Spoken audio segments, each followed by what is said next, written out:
નમસ્કાર મિત્રો, બીએલઓ મિત્રો, જે ઓનલાઈન વેરિફિકેશન આપણું પતી ગયું હોય અને પછી પણ જો તમારે કોઈ ઘરની જનસંખ્યા ઉમેરવાની થતી હોય તો ઘણા બીએલઓનો પ્રશ્ન છે કે ઘર સંખ્યા અમારે ઉમેરવાની બાકી રહી ગઈ છે તો કઈ રીતે કરી શકાય. આવો જોઈએ.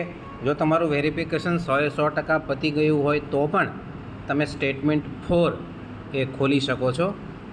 આપણે વેરિફિકેશન કરતા હતા ત્યારે નીચે આપણને સ્ટેટમેન્ટ 4 બતાવતું હતું.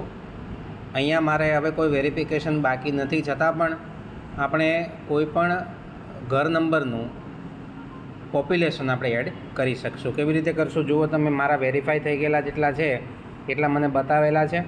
તો એ વેરિફિકેશન થઈ ગયેલા જે છે વેરીફાઈડ, એમાંથી નીચે એક પ્લસ કરીને બ્લુ કલરનું તમને ઓપ્શન આપ્યું છે એડ પોપ્યુલેશન સેન્સસ. એમાં ક્લિક કરશો એટલે તમને એ ઘરની અંદર કેટલા વ્યક્તિઓ છે એની ડેટા ફીડ કરવાનું કહેશે.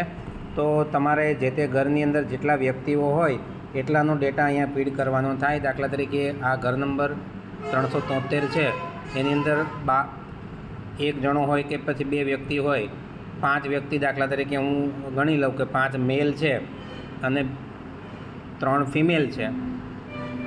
આવી રીતે થર્ડ જેન્ડર જો હોય તો પણ તમે લખી શકો છો. અહીંયા આ ઘરની અંદર કોઈ પીડબ્લ્યુડી વ્યક્તિ હોય તો પણ તમે એની નોંધ નીચેથી કરી શકો છો અહીંયા ક્લિક કરીને. હવે પ્રશ્ન એ થશે કે આ જે પોપ્યુલેશન છે એમાં કયા કયા વ્યક્તિઓની ગણતરી આપણે કરવી. તો મિત્રો, પોપ્યુલેશનમાં જે તે ઘરમાં તાજું જન્મેલું બાળક હોય તો એનું પણ પોપ્યુલેશનમાં તમારે ગણતરી કરી લેવાની છે. એટલે તાજું જન્મેલું બાળક પણ આમાં ગણાઈ જશે અને 100થી વધુ ઉંમરના વ્યક્તિઓ જે હયાત છે એ તમામ પ્રકારના વ્યક્તિઓની તમારે ગણતરી અહીંયા ઘર નંબર પ્રમાણે કરવાની થશે. જેથી પોપ્યુલેશન એટલે કે તમારા બીએલઓ ભાગની અંદર કુલ કેટલા વ્યક્તિઓ છે ને એ પ્રમાણે કુલ કેટલા વ્યક્તિઓ મતદાર તરીકે નોંધાયેલા છે એની બાબતની સરખામણી તમે આમાં કરી શકશો. અને નીચે સબમિટ આપી દેશો એટલે આ તમારી વિગત જે છે એ સબમિટ થઈ જશે જે તે ઘરમાં. અને પછી એ રીતે તમે બીજા ઘરનું પણ અહીંયા વેરિફિકેશન કરી શકશો. એટલે કે સબમિટ કરી દેવાથી તમારું આ વેરિફિકેશન જે છે એ આ ઘર પૂરતું એ જે છે એ ક્લિયર થઈ જશે. બીજા વ્યક્તિનું તમારે કરવું, બીજા ઘરનું એટલે કે સિરિયલ નંબર 2ની અંદર હાઉસ નંબર 0404 છે એમાં કરવું હોય તો વળી પાછું તમારે ત્યાં ક્લિક કરવાનું થાય.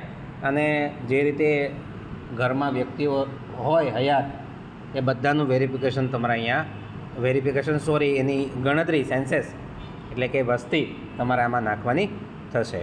તો આવી રીતે વેરિફિકેશન થયા પછી પણ તમે વસ્તી નાખી શકો છો. એ બાબતની જાણકારી તમને મળી ચૂકી હશે. વધુ વિડીયો માટે લાઇક, શેર અને સબસ્ક્રાઈબ કરો. જય જય ગરવી ગુજરાત.